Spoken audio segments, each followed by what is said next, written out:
यूं तो मसूरी एक बहुत ही प्यारा शहर है जो अपनी खूबसूरती के लिए जाना जाता है। लेकिन हर वो चीज जो दूर से खूबसूरत दिखती है, अक्सर उसका इतिहास काला और डरावना होता है। आज हम आपको ले चलेंगे मसूरी की एक ऐसी जगह जिसका जिक्र पैरानॉर्मल दुनिया में अक्सर बहुत कम किया जाता है। दोस्तों, ये है पाइन सेमेट्री, जो मेरी नज़र में इंडिया की सबसे हॉन्टेड जगहों में से एक है। तो शुरू करते हैं आज की एक कहानी। अपने ईयरबड्स कान में लगा लें और रूम की लाइट्स ऑफ करते हैं और फील करें उस हसीन शहर की डरावनी कहानियाँ। पाइन सेमेट्री का इतिहास लगभग 1850 में शुरू होता है, जब ईस्ट इंडिया कंपनी ने भारत में पैर जमाने शुरू किए थे। ये जगह असल में अंग्रेजी फौजियों की थी, या कहीं तो अंग्रेज अफसरों की थी, और बड़े मिलिट्री ऑफिसर्स का कब्रिस्तान कहा जाता था। ऐसे लोग जो अपने दौर के सबसे बड़े नाम थे, उनके मृत्यु के बाद उनकी कब्र यहाँ बनाई गई थी। सब कुछ ठीक चल रहा था, लेकिन 1880 में यहाँ एक ऐसी घटना हुई जिसने इस पूरे एरिया का नक्शा ही बदल के रख दिया। उस साल एक बड़ी साइक्लोन, कहें तो बादल का फटना, यहाँ एक साइक्लोनिक क्लाउड बस्ट हुआ था और मसूरी में 3 दिन तक लगातार तूफानी बारिश होती रही। बारिश इतनी तेज थी कि पूरा इलाका बर्फ और पानी के नीचे दब गया था। पाइन सेमेट्री के आसपास की पहाड़ी इलाके में जमीन भी खिसक गई और एक भयंकर लैंडस्लाइड्स हुआ। लैंडस्लाइड्स ने यहाँ की दुनिया उलट पुलट कर दी। यहाँ कई लोग बसते थे, लेकिन उनमें से बहुत सारे इस आफत में अपनी जान गंवा बैठे। कहते हैं कि भारी तबाही के बाद लगभग 180 लोगों की मौत हुई। इतनी बड़ी विशाल लीला थी कि उन लोगों के डेड बॉडीज उनके परिवार वालों को पहचान में भी नहीं आए। सरकार ने फैसला किया कि उन सभी लाशों को भी ब्रिटिश ऑफिसर्स के कब्र के पास ही दफना दिया जाएगा। पर यहाँ से शुरू होता है पाइन सेमेट्री का एक डरावना किस्सा। लोग कहते हैं कि ब्रिटिश फौजियों के आत्माएं इस फैसले से खुश नहीं थी। वो लोग कभी भी इस भारत और भारतीयों को पसंद नहीं करते थे, और जब उनके भारतीयों के साथ ही कब्र में दफनाया गया जिन्होंने उनको कभी अपना नहीं समझा, तब से वहाँ दोनों तरफ की आत्माओं में एक लड़ाई शुरू हुई। इस जगह के लोग कहते हैं कि अब यहाँ दोनों तरफ की आत्माएं मंडराती हैं। एक तरफ अंग्रेजी हुकूमत, उनकी आत्माओं ने कभी यहाँ पर शांति नहीं पाई, और दूसरी तरफ भारतीय लोगों ने जो यहाँ दफन थे, क्योंकि उनको भी यहाँ बिना किसी इजाजत के दफना दिया गया, बिना अपने परिवार की आखिरी विदाई के। उन्होंने कभी अपना अस्तित्व नहीं पाया और आज भी उनकी रूह भटकती है अपने परिवार को ढूंढती हुई। और यहाँ पे तीसरी भयंकर बात ये भी है कि यहाँ पर बच्चे भी दफनाए गए थे। कहते हैं कि एक बार को बड़ों की आत्मा को आप शांत कर सकते हो, पर बच्चों की आत्माओं को शांत करना बहुत मुश्किल होता है, क्योंकि उनको सही और गलत का पता नहीं होता। उनको सब एक जैसा लगता है। उनके लिए हर चीज़ मस्ती होती है। ना आप उनको भगवान के नाम से रोक सकते हैं, क्योंकि वो सिर्फ बच्चों की आत्मा है।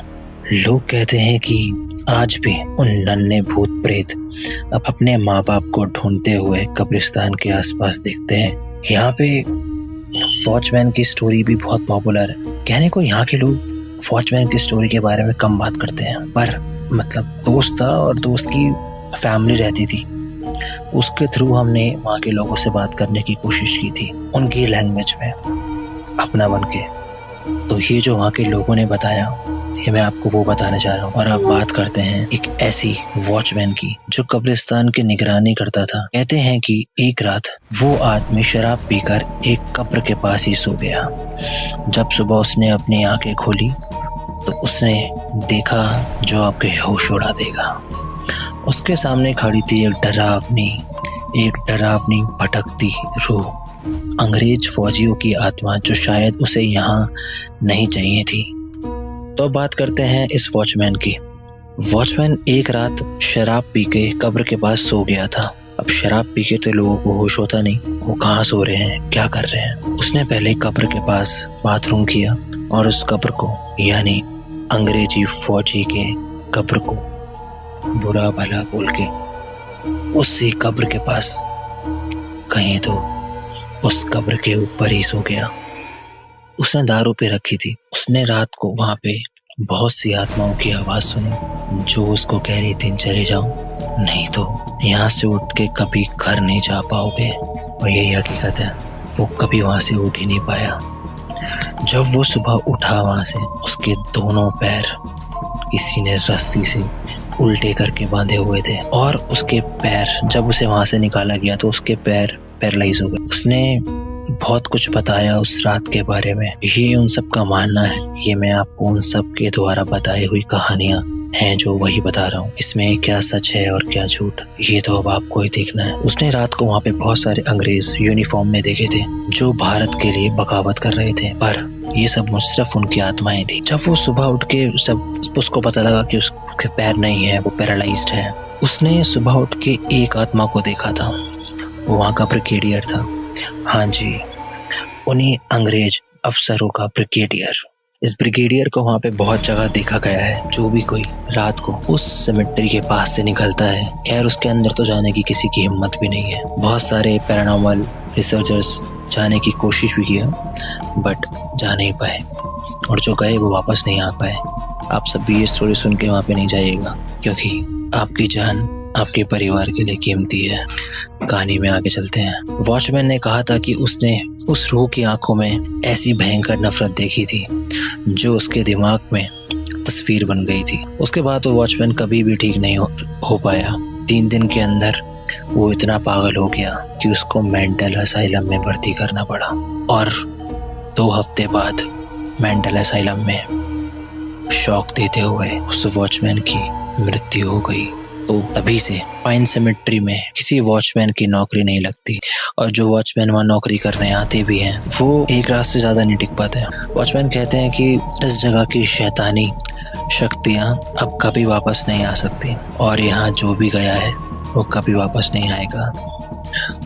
तो दोस्तों, ये थी पाइन सेमेट्री की डरावनी कहानी और एक सच्ची कहानी। ये एक ऐसी जगह है जहाँ रूहानी ताकतों का राज है, जहाँ ब्रिटिश और भारतीय आत्माओं के बीच अब तक एक जंग बाकी है। अगर आप कभी भी मसूरी जाएंगे तो इस ब्रिटिश और भारतीय आत्माओं की कहानी सुनना ना भूलें लोगों से। और इस पाइन सेमेट्री से आप लोग जितना दूर रहें आपके लिए उतना ही बेहतर रहेगा। तो बस इस कहानी में आज इतना ही। अगर आपको ये कहानी अच्छी लगती है या पसंद आती है तो लाइक करें, सब्सक्राइब करें और फॉलोवर बढ़ाने में हमारी थोड़ी मदद करें, क्योंकि हमारे सब्सक्राइबर बढ़ तो रहे हैं बट धीरे धीरे। मैं चाहता हूँ कि हमारा परिवार बड़ा और विशाल हो। तो मिलते हैं एक अगली डरावनी कहानी में। जय श्री राम, हर हर महादेव।